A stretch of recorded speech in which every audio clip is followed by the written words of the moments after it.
عليكم نيرانها إلى عز تونس إلى مجدها رجال البلاد وشبانها. فلا عاش في تونس من خانها ولا عاش من ليس من جندها. Warahmatullahi wabarakatuh. Baik teman-teman, hari ini kita akan membahas mengenai negara-negara merdeka jajahan Prancis, yang diantaranya ada negara Aljazair dan juga Tunisia. Nah, untuk pembahasan pertama yang akan dijelaskan oleh saya sendiri, yaitu mengenai bagaimana sih kedatangan bangsa Prancis ke Aljazair gitu. Nah, sebelum masuk ke pembahasan intinya, saya ingin menjelaskan terlebih dahulu mengenai Aljazair itu sendiri. Nah, Aljazair adalah sebuah negara yang terletak di Afrika Utara yang berbatasan langsung dengan Laut Mediterania. Nah, suku di Afrika Utara ini adalah suku Berber, yang otomatis di Aljazair pun yaitu suku Berber. Tetapi memang di Aljazair ini seiring dengan berjalannya waktu, suku di Aljazair ini mulai bertambah, mulai berkembang, yang diantaranya mulai masuknya suku Arab ke Aljazair. Nah, kenapa sih bisa suku Arab yang masuk ke Aljazair gitu? Karena pada saat itu terjadinya ekspansi orang-orang Arab ke Aljazair, yang pada saat itu orang-orang Arab mulai menyebarkan agamanya, mulai menyebarkan kebiasaannya. Mereka mulai tersebar di seluruh Aljazair dan mereka mulai menetap di sana dan melakukan perkawinan dengan suku Berber, sehingga pada saat itu adanya perkampungan yang disebut dengan perkampungan Berber Arab.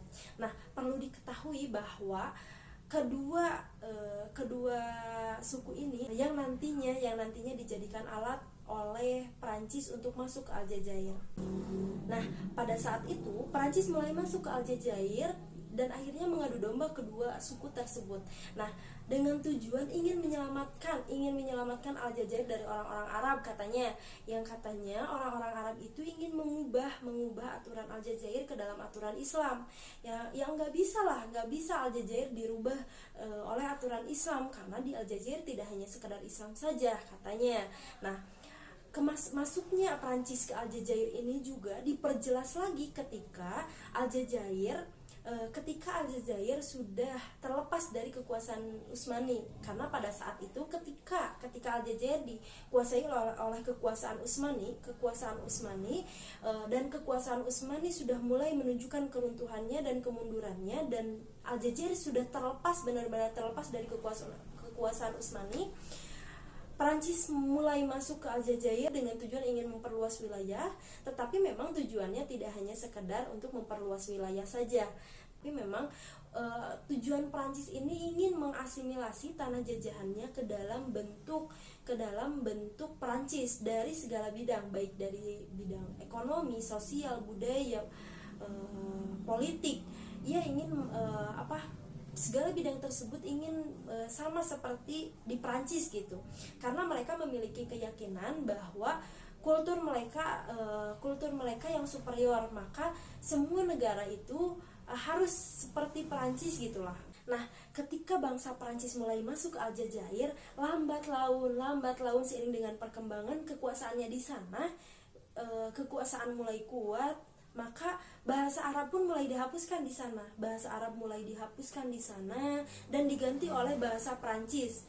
Nah, setelah bahasa dihapuskan dan digantikan, maka bangsa Prancis pun melakukan langkah selanjutnya, yaitu menarik orang-orang Prancis untuk bermigrasi ke Aljazair gitu, dengan diiming-imingi bahwa di Aljazair ini banyak tanah-tanah subur yang bisa digunakan oleh mereka untuk bercocok tanam, untuk bertani gitu, untuk perekonomian, untuk memperbaiki perekonomian mereka. Nah, ketika mereka sadar, jadi sebuah penindasan lah. Jadi akhirnya mereka pun melakukan perlawanan, melakukan serangan, tetapi pada akhirnya ketika melakukan perlawanan, mereka kalah, dan akhirnya tanah Aljazair pun dikuasai oleh Prancis seutuhnya gitu. Nah, ketika Aljazair dikuasai oleh Prancis, maka mereka pun membuat kebijakan untuk menjalankan pemerintahan mereka di sana. Pertama ada di bidang politik, mereka membuat politik asimilasi di mana semua aturan, berarti semua aturan yang ada di Aljazair dirubah menjadi bentuk seperti apa yang ada di Prancis gitu. Karena yang tadi saya bilang, Prancis ini ingin bertujuan mengubah segala bentuk segi kehidupan yang ada di Aljazair menjadi seperti apa yang ada di Prancis gitu. Nah, yang kedua ada mereka membuat undang-undang di mana mereka mengakui kewarganegaraan bagi agama Yahudi gitu. Sehingga apa dampaknya dari undang-undang ini? Sehingga banyak orang-orang muslim yang berpindah agama ke agama Yahudi. Nah, yang kedua ada di bidang ekonomi. Bangsa Prancis mulai mengambil alih hak-hak tanah milik rakyat Aljazair. Terus mereka mendirikan jalanan raya, mendirikan jalan kereta api untuk memperlancar perekonomian mereka. Nah, yang ketiga ada di bidang pendidikan, di mana bangsa Prancis mulai mendirikan sekolah, memperluas sekolah untuk bangsa Prancis itu sendiri ataupun untuk rakyat Aljazair itu sendiri gitu. Tetapi tak jarang juga dari mereka yang menolak hal tersebut. Nah, yang terakhir ada di bidang keagamaan. Mereka menyebarkan agama Kristen dengan menyebarkan kebencian terhadap agama Islam. Nah, mereka menyebarkan bahwa agama Islam ini penyebab semua masalah di Aljazair. Terus mereka pun melakukan memberikan bantuan-bantuan kepada rakyat Aljazair, sehingga tak jarang dari mereka yang terhasut akan hal itu dan mereka pun berpindah ke agama Kristen seperti itu. Saya Nilai Rafifah akan membahas mengenai kemerdekaan Aljazair. Sejak tahun 1830, Aljazair ini telah diduduki oleh Prancis. Dan bahkan pemerintahan dari Aljazair hingga militernya pun telah disesuaikan dengan keadaan metropolitan di Prancis. Selain itu, ketika Perang Dunia ke-1 ini bermulai pada tahun 1919, Aljazair telah diintegrasikan dengan Prancis sehingga Aljazair menjadi bagian dari wilayah Prancis. Selain itu, banyak warga negara Prancis yang datang ke Aljazair. Mereka datang ke sana untuk tinggal dan mereka mendapatkan warga negara. Setelah beberapa lama Aljazair menjadi bagian dari Prancis, kemudian rakyat pribumi Aljazair mereka meminta untuk diperlakukan yang sama seperti warga negara Prancis yang tinggal di Aljazair, di mana rakyat Aljazair ini mereka meminta untuk mendapatkan hak dan keistimewaan yang sama. Tetapi sayangnya permintaan dari warga pribumi Aljazair ini harus ditolak mentah-mentah oleh Prancis, karena Prancis takutnya nanti bila permintaan tersebut diwujudkan, maka warga Prancis ini banyak yang menjadi minoritas di sana. Kemudian setelah penolakan tersebutlah warga negara Aljazair ini mereka tersadar bahwa mereka itu harus memperjuangkan hak-hak mereka, karena sejatinya Aljazair adalah tempat asli dari warga Aljazair itu sendiri. Karena itu dari penolakan tersebutlah memunculkan suatu gerakan nasional, di mana gerakan nasional ini yaitu yang paling terkenal ada FLN, Front Pembebasan Nasional atau Front National Liberation, di mana FLN ini dibentuk pada tahun 1954. Di mana organisasi FLN ini merupakan organisasi konstitusional ilegal yang pertama di Aljazair. FLN ini dibangun oleh Krué yang merupakan kelompok revolusioner militan muda dari rakyat Aljazair. Kemudian Krué ini mereka bertugas untuk mendamaikan faksi-faksi dan untuk melawan Perancis dari Aljazair ini. Tetapi sekitar pertengahan tahun pada tahun 1956 banyak anggota dari Krué ini yang bergabung ke dalam FLN. Bahkan untuk itulah organisasi FLN ini terbentuk. Dan semakin banyak anggotanya sehingga FLN ini membentuk suatu organisasi yang sangat besar. Selanjutnya saya akan membahas mengenai perang kemerdekaan Aljazair yang terjadi pada tahun 1954 sampai 1962. Adapun perang kemerdekaan ini merupakan perang untuk memperoleh kemerdekaan Aljazair dari Prancis. Aljazair bersama organisasi FLN mereka mulai melakukan gerakan perlawanan kepada Prancis secara bergerilya. Organisasi FLN ini juga mereka melakukan pengakuan diplomatik kepada PBB agar bisa membuat negara Aljazair itu sendiri. FLN membangun suatu badan organisasi militer yang diberi nama ALN, Army Liberation National atau Tentara Pembebasan, di mana tentara ini dikomandoi dan diketuai oleh dari Komando Kolonel Hourin Boumediene. Kemudian para tentara dari ALN ini mereka ditempatkan di dalam kamp-kamp yang letaknya di tengah perbatasan antara Tunisia dan Maroko.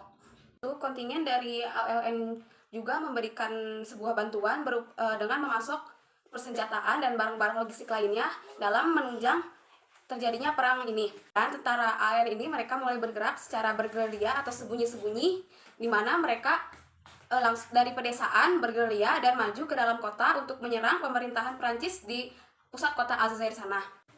Tentara ALN mulai melancarkan aksi kekerasan dan kericuhan di sana sehingga disebut sebagai pertempuran Aljazair.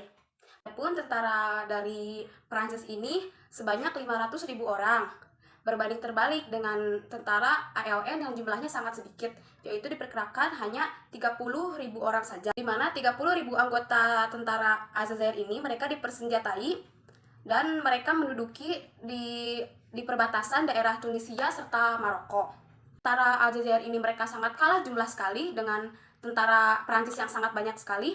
Meskipun tentara Aljazair ini mereka tidak dapat menembus pemerintahan Prancis, tetapi tentara Aljazair ini mereka cukup untuk mengganggu pertahanan dari politik Aljazair sehingga pertempuran tersebut mampu melemahkan keamanan dari Prancis.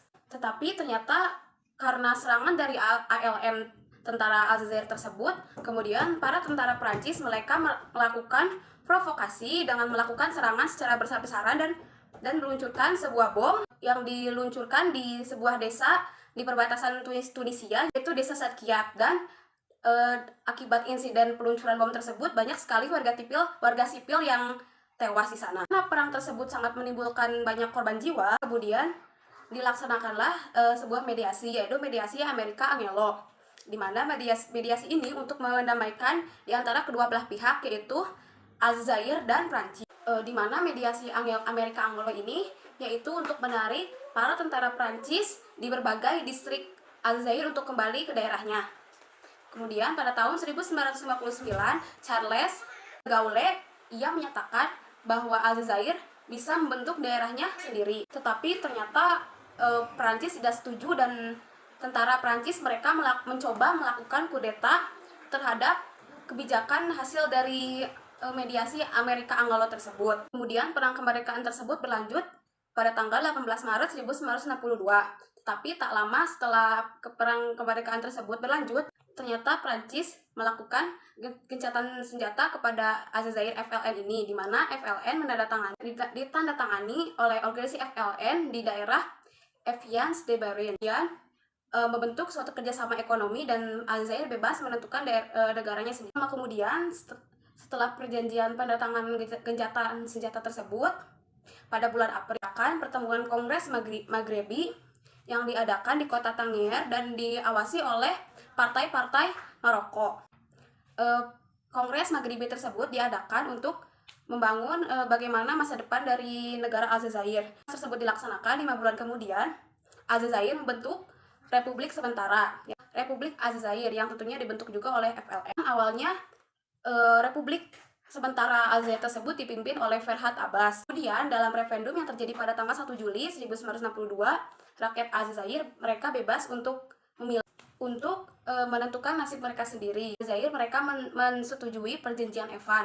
Dan akhirnya setelah perjanjian Evan tersebut pada tanggal 3 Juli 1962, Aljazair akhirnya berhasil merdeka. Assalamualaikum warahmatullahi wabarakatuh. Saya akan menjelaskan mengenai kekuasaan Prancis di Tunisia melalui Perjanjian Bordeaux tahun 1881. Prancis berhasil memasuki dan menguasai wilayah di Afrika Barat seperti Aljazair dan Maroko. Prancis juga berhasil memasuki dan menguasai wilayah Tunisia melalui Perjanjian Bordeaux tahun 1881. Melalui perjanjian ini, Presiden Prancis berhak mengawasi hubungan pemerintah Tunisia dengan konsul-konsul asing. Perjanjian ini disebabkan oleh kebangkrutan pemerintah Tunisia.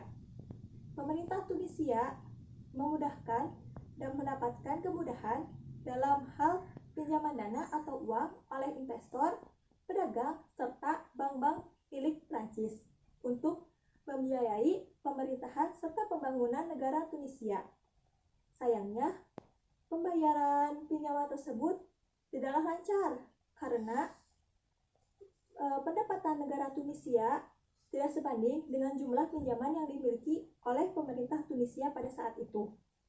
Untuk membayar pinjaman tersebut, pemerintah Tunisia menetapkan pajak yang tinggi kepada rakyat.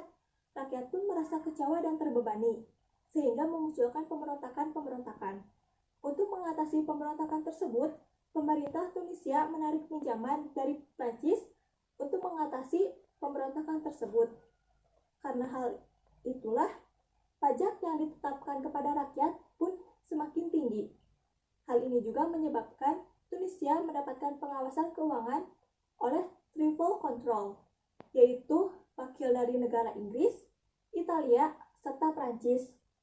Wakil-wakil dari Triple Control ini juga bersaing untuk menarik simpati pemerintah Tunisia agar mereka bisa menanamkan modal atau investasinya kepada pemerintah dan negara Tunisia.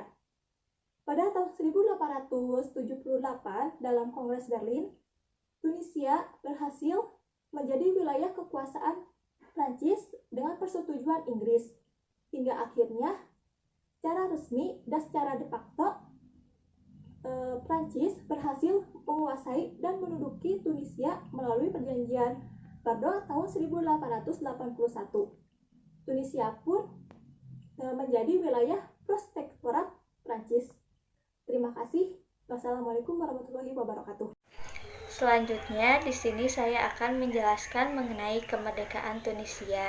Jadi, pada tahun 1881 ini, Tunisia sudah menjadi negara protektorat Prancis. Nah, apa sih negara protektorat itu? Jadi, negara protektorat itu adalah sebuah negara atau wilayah yang dikontrol di bawah perlindungan negara lain. Dengan adanya protektorat oleh Prancis seperti itu, maka rakyat Tunisia ini tentunya ingin mendapatkan sebuah kemerdekaan yang penuh. Rakyat pun tidak puas atas diskriminasi pemerintahan protektorat. Selanjutnya, berbagai cara perjuangan menuju kemerdekaan negara Tunisia ini mulai digagas sejak abad ke-20. Nah, salah satunya itu ada sebuah delegasi yang dipimpin oleh Sheikh Abdul Aziz Talbi yang menuntut sebuah semboyan self-determination, yaitu sebuah penentuan nasib sendiri yang dilakukan oleh bangsa Tunisia dari golongan kaum muda yang dilakukan pada tahun 1949. Pada tahun 1920, akibat insiden tersebut mengakibatkan berdirinya Partai Destor Konstitusi yang dipimpin oleh Sheikh Talbi. Programnya menuntut suatu konstitusi untuk Tunisia yang dibentuk oleh suatu majelis yang beranggotakan dari wakil-wakil Tunisia dan wakil-wakil Prancis. Akan tetapi, program tersebut mengalami kegagalan karena tidak dapat diterima oleh pemerintah. Di dalam perkembangan selanjutnya, golongan terpelajar di Tunisia ini muncul pikiran-pikiran baru tentang program perjuangan nasional di Tunisia. Nah, tokoh baru kelompok tersebut yaitu Habib Bourguiba. 1934, partai baru yaitu Neo Destor didirikan oleh Habib Bourguiba. Partai tersebut berprogram dalam mencapai kemerdekaan secara evolusioner. Nah, selama berkarir di partai Neo Destor, Habib Bourguiba ini bersikap menjadi seorang pemimpin yang lantang menyuarakan anti-kolonialisme di Afrika Utara. Akibat dari aksi-aksi yang dilakukannya, pemerintahan Prancis terus membungkam gerakan-gerakan Habib Bourguiba tersebut. Perang Dunia II menjadi salah satu peristiwa penting dalam mencapai kemerdekaan Tunisia. Ketika terjadinya perang, walaupun Habib Bourguiba ini sangat tidak disukai oleh Prancis, ia tetap memberikan bantuan kepada sekutu. Dengan begitu, apabila perang sudah berakhir dan sekutu menang, Habib Bourguiba ini berharap Prancis akan meluruskan tuntutan partainya. Namun, kenyataan tidak sesuai dengan harapan. Setelah perang selesai, sikap Prancis masih tetap sama, tidak berubah. Oleh karena itu, Habib Bourguiba ini mencari bantuan ke luar negeri, diantaranya ke tempat pendudukan Liga Arab, Kairo, Amerika Serikat, dan Timur Tengah. Akhirnya, melalui perjuangan militan, Tunisia ini mendapatkan otonomi pada tahun 1955 dan setahun kemudian meraih kemerdekaannya di tahun 1956.